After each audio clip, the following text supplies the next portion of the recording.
Hey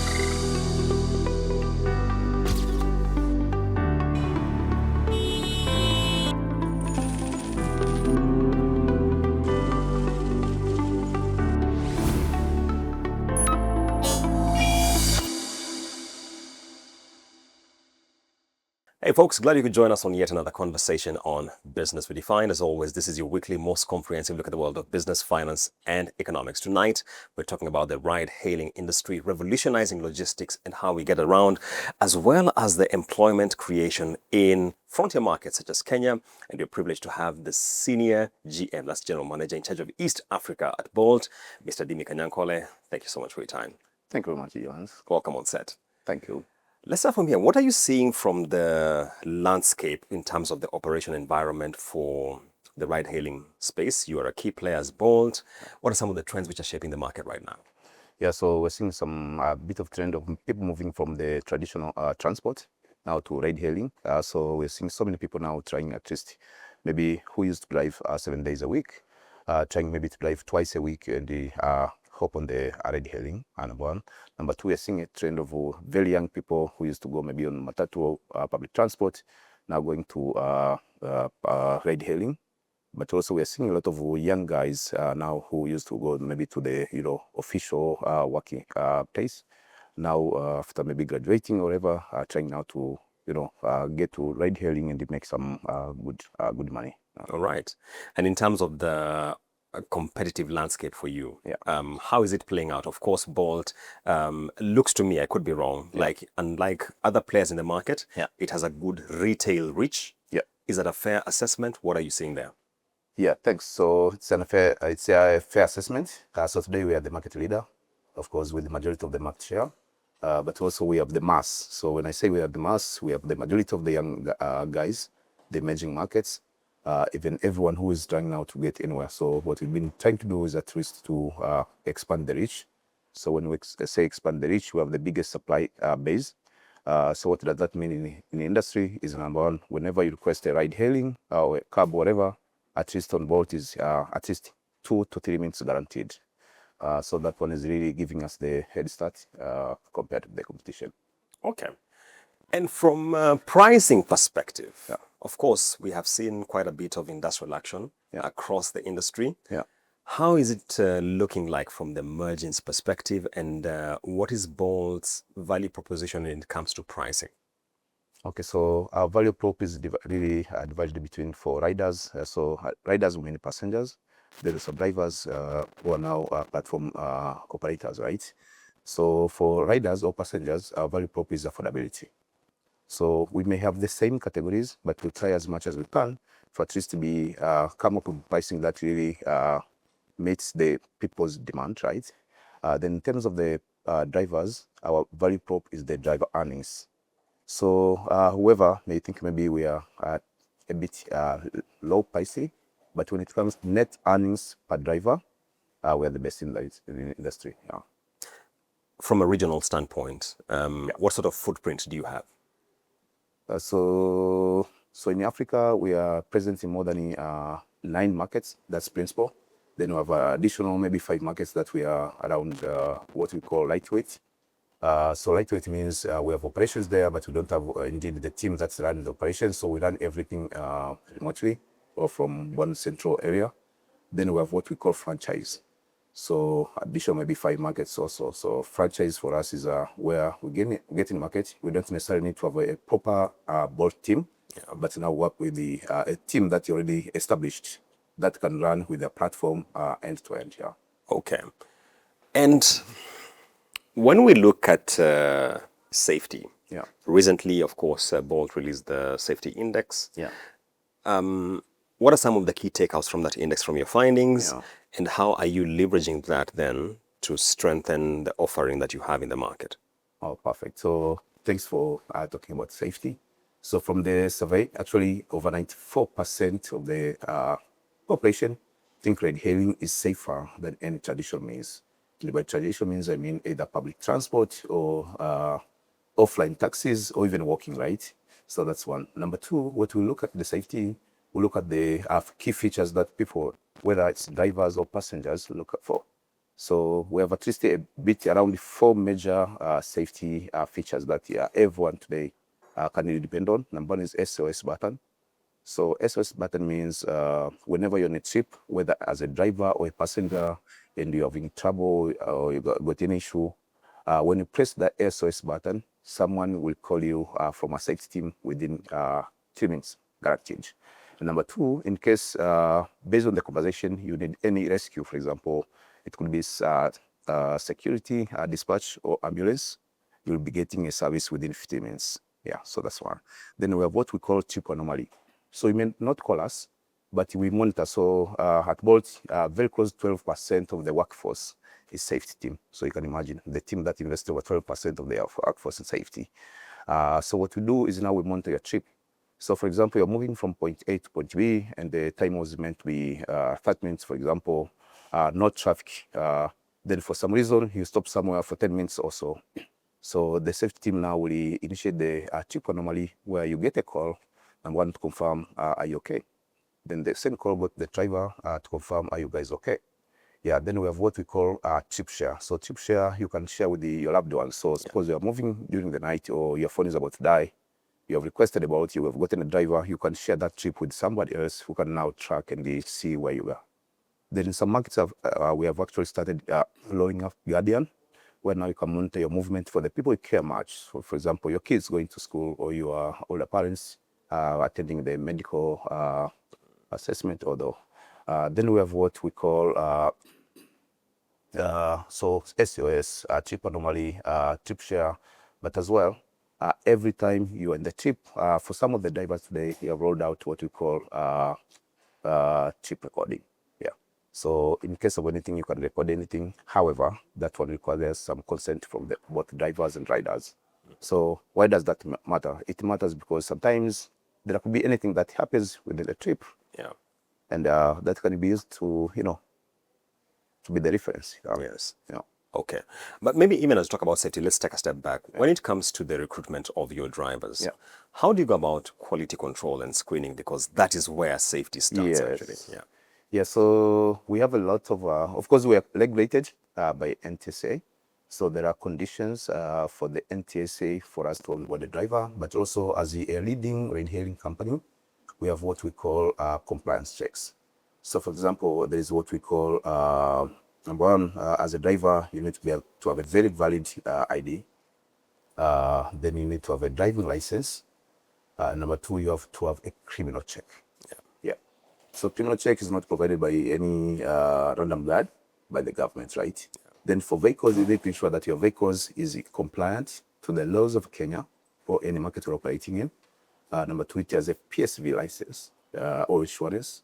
So PSV license, PSV insurance, and that list is within the quality control. So we normally work with the third party who normally go up about actually checking all the vehicles, approving whether it's the roadworthy and the customer to be on the road. Okay. You mentioned something which I thought was very interesting, and that is the fact that even in this market, we still have a segment which is reliant on the offline taxis. Yeah. Can you say that you are managing to flip that culture and getting Kenyans to, and maybe not just Kenyans, East Africans to embrace the fact that ride-hailing is more predictable, offers you greater safety because of the tracking capabilities that you have? Because I still see some rigidity, even among my friends, for the offline taxis. Yeah, thanks very much. So if you look at the industry growing more than double digit, right? The population year in year, I don't think it's growing more than 10%, for example. So what does that mean? It means some of the offline users now are being converted to ride-hailing, right? But also, if you look at how we operate, right? Some of the car owners today or car drivers traditionally were operating the offline, either they were taxis or stage-based boda boda or bajaji or whatever it is. Now they're moving to trade hailing. But also because of the biggest supply base we have, so anywhere, anytime, you can already get a ride hailing. And in this case, I mean, of course, Bolts. So what we try to do is, number one, ensure we have the best search coverage. What does that mean? that everywhere you go, at least whenever you search for Bolt, you can see all categories. Yeah. Right.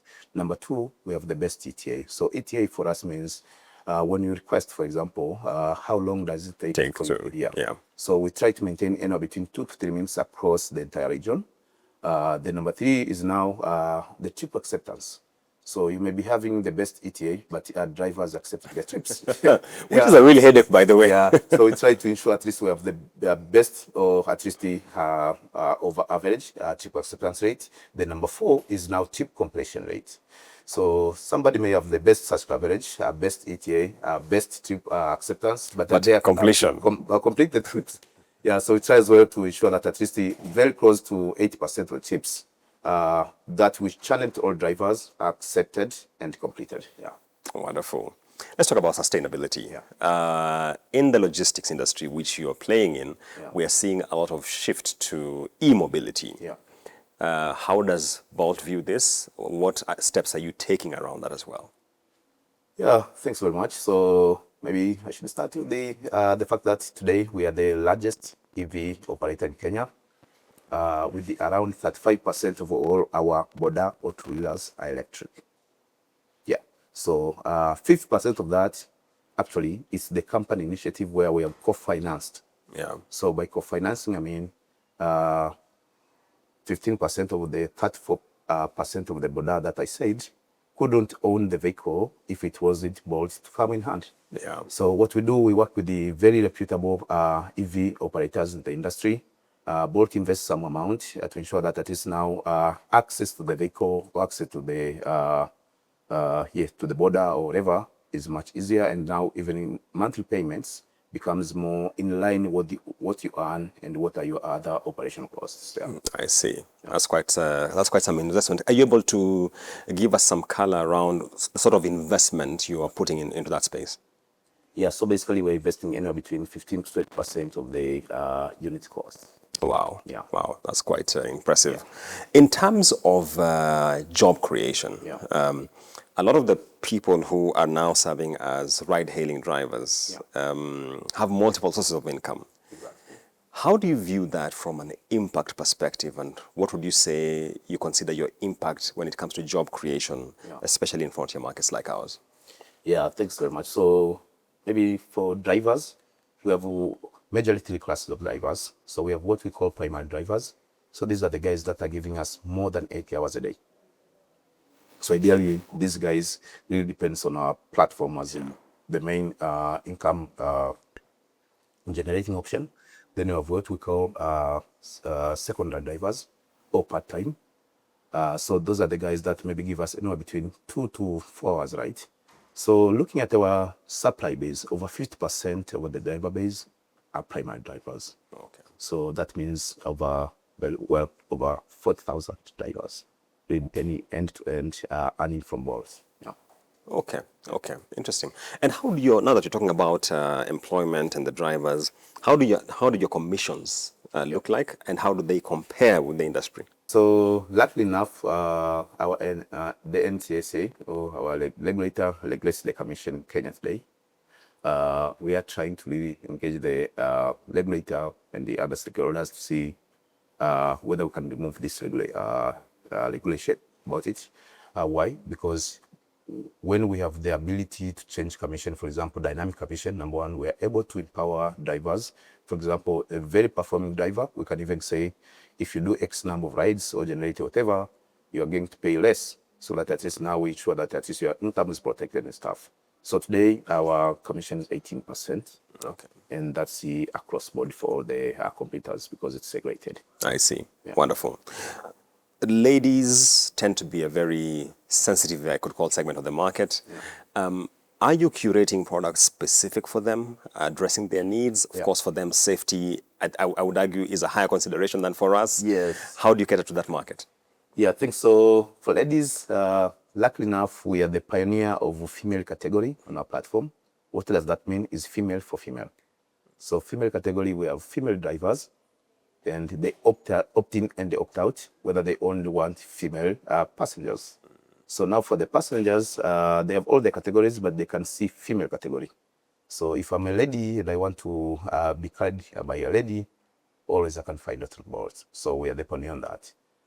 Then from the opportunity standpoint, we try as much as we can to really empower female. So even this, what we call vehicle financing, both for border and four-wheelers, we try as much as we can to get any female that's available and wants to be driving, has a interest in driving, to get on board and ensure at least now we cover at least the part of their vehicle financing, so that now they get that opportunity. Then for ladies, as passengers, number one, we have the female category on our platform. But number two is now the safety features. So today, what we are seeing, for example, most of the safety features are used by females. For example, SOS button. Number two, even trip share. So female tend to really share a lot. Maybe I get on a car, share with somebody shares with their partner, with their husband, with their family, so that everyone can track. Number two, as well, we try as much as we can to cover the good stories. Yeah. Okay. And you've mentioned your two-wheeler segment, the border segment, quite a number of times. How large a fleet is it, by the way? So we're talking more than 10,000 active border drivers a month. Yeah. In terms of the registered, we're talking about over 20,000 drivers. So when you say monthly active, these are the guys that are driving on the road from day one to day 30 of the month. Yeah. Okay. Yeah. As we close our conversation, Dimi, what are some of the key things you expect to shape the ride-hailing industry if you look 5 years out? Yeah, so a couple of things. For example, Kenya, I think, is the hub of electrification. So as the world is really moving to electric and the autonomous vehicles, I think Kenya is ahead of the game. So what we have seen the last 2-3 years, there is, number one, the expansion in terms of the base of OEMs for EV in Kenya, but also they have really done a very good job in working with them actually to expand the infrastructure. For EV to really expand, the infrastructure requires either you have enough swapping station or charging station, or if you're providing the four-wheelers, at least your range is over 500 kilometers, for example. Yeah. Yeah, so we see that. But then number two, we're seeing a very big trend of now people, even people who own the car, now say, man, I can't be on road for 3 hours driving behind the wheel. So I'll just grab a Bolt, then where I can work. So that's why in the last couple of months, for example, we have introduced Comfort on top of Excel, where you're going to work, you can still get on a meeting while you're on Bolt, right? Yes. Then what we're seeing as well is now the younger generation or the emerging markets now always starting with the two-wheeler. So the very entry category in the ride-hailing is normally two-wheeler. Then somebody gets some money, then they say, so two-wheeler is not for me, or I'll use two-wheeler when I'm rushing. But when I'm not rushing, I can just hop on the Comfort, for example. But then another trend we're seeing is now the outskirts expansion. So when we launched out, our concentration was in the CBD or very big hubs in Nairobi, for example, money. But now we're seeing so many people from Kiambu, from anywhere, trying now to really depend on the two-wheelers. Then number four, what we're seeing is now the change of vehicle ownership. So many people now are saying, why do I need to have a car? Yeah. Well, I can always have a Bolt. Why do I need to, invest in a car, invest in maintenance costs, invest in insurance and all of that? Yeah. So those are the trends we are seeing. So today, in terms of penetration, we are thinking anywhere between 15-20% of Kenyans really depend on ride-hailing. We can see that trend growing to around 50% in the next 5 years. And that ideally means the industry is expanding over 20% year on year. You mentioned autonomous driving. Just how ready do you think this market is for autonomous? I was in San Francisco in California, and I took the Waymo. Yes. Autonomous. Yeah. Quite an experience. Yes. Do you think this market is ready for that? Well, so for me and for us in the region, in the African region, we think Nairobi is some sort of trendsetter. So I can't say autonomous will be ready in the next 2 years. But I think the first autonomous vehicle will happen in Nairobi. When? I don't know, because of course it requires some lot of improvement in terms of infrastructure, the regulation as well, and the overall adoption. Because you see, autonomous, when 1% of the vehicles are just autonomous, still there is no value, right? Yes, yes. So it will take some time, but I can already see when it lands in Africa, Nairobi will be still at the forefront. Yeah. Okay. Yeah. And if you look ahead now, and I know you mentioned earlier that from a regulatory standpoint, you're trying to engage the regulator when it comes to the ceiling on commissions. Yeah. What are some of the policy priorities that you think will have a positive impact on ride hailing going forward? Yeah, so for us, number one is the inclusion. So today, if you look at the things that the regulator want the drivers to have on the platform, for example, I'll tell you, you have at least maybe in some cases you have used offline border, where you go to the stage, you find Yes. border, right? Those border, majority of them don't have driving license, don't have insurance, right? But on Bolt, we're required to have the drivers that have driving license, have insurance, have a PSV badge, and also. So what now we are working with the regulator, we're trying to convince the regulator, can we now even try to expand to the offline? Because you see, transport is not the boats, it's just the offline, right? And the offline today is around 90 to 80%, right? So that's one. Number two, we are trying now to work with them to say inclusion, right? These guys that today own vehicles or drive even part-time, how can we now create an environment for them to be on board or in other ride-hailing, even if it means part-time driving? So what does that mean? So naturally, the most workspace, people work around 8 to 9 hours a day. And maybe some people can have around 4 to 5 hours to even work part-time, but the environment today doesn't allow. So we are working on that as well. Okay. Then number three is now on the overall safety and the perception. So our motto at Bolt is the cities for people, not us, right? What does that mean is few years ago, for example, a very middle-class family have had maybe 2 to 3 cars, right? For a husband, wife, maybe for kids or for errands, right? So we're saying if every family today buys 3 cars, where will you pass? Yeah. Right? So now, can we now say, okay, guys, look, we have legalized and we have ensured the safety is at par. Whether you're driving or you're not driving, you can still go from point A to point B safely with a very professional driver, with a very proper records where you can track in everything. Yeah. Okay. Finally, is there a product specifically curated for persons with special needs? Yeah, we do. We do. So the good thing about Bolt, and it might be why it's very relevant in the most of the markets, we are locally relevant. So what does that mean? It means when you come to Nairobi, for example, or in Mombasa, or in Dar es Salaam, for example, in Tanzania, is try to understand what are the proper different use cases. Yes, so for example, today, I don't know whether you know, but Bolt was the first ride-hailing company to introduce two-wheelers on the platform. Number two, it was the first company to introduce three-wheelers. In Kenya specifically, was the first company to introduce female. So in some other markets, we have introduced what we call guardian or that. So ideally, for example, if you are, we have some old guys, right? Attending for the medical use, some of them using the wheelchairs. So we create that what we call support, for example. So we create a special category where you can request, and the driver is very well trained, maintained.